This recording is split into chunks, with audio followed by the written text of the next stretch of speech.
Bhí ceolas uíist a gopad san díolab Gaeilge uíist a gléag agus a chud idirst, sa choirsneach ac an hín go náisianta agus ar fiúgan dúil.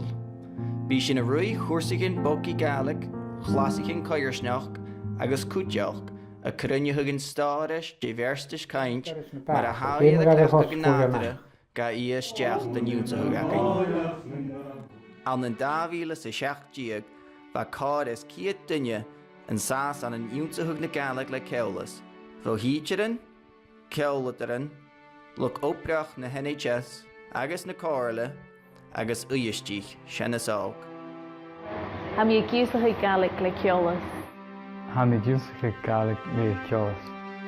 Ha mi giúsacha Gaeilge is scaid go bhíor mi míosa le canan.